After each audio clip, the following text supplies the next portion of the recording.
Good morning po mga ka-From D. So ito na po yung tanim na talong ng tatay ko po dito sa likod ng bahay. So after 2 weeks pong may transplant, medyo nakakabuelo na po yung iba.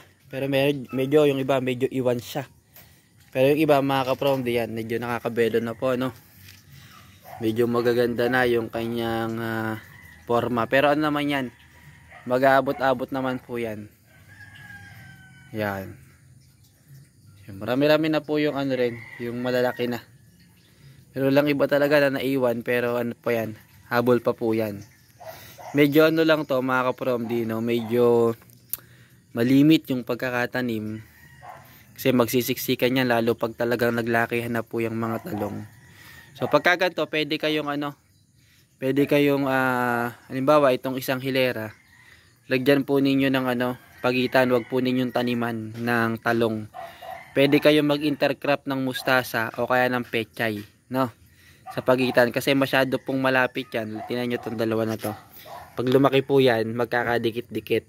So wala naman sanang problema. Ang problema mo yan, pagka masyadong malago yan at mag-harvest ka na, so medyo mahirap. So pwede ka mag-intercrop dyan. Yung isang hilera na butas, wag mong taniman ng talong, intercrop ka ng mustasa o kaya pechay, o yung ibang mga maliliit na pananim na hindi kasing laki po ng talong, para habang lumalaki po yung mga talong, so merong ibang gulay na pwede kang makuha.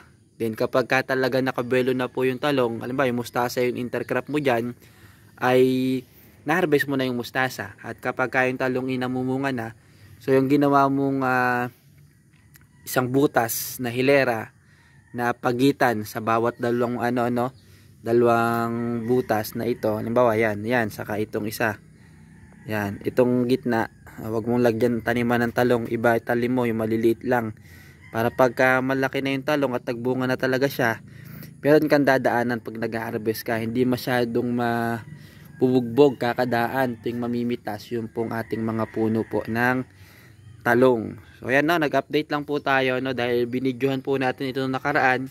At least nakikita po ninyo yung update dito po sa ating mga talong sa likod ng bahay. Yan, for more updates, follow nyo po ako. Salamat po.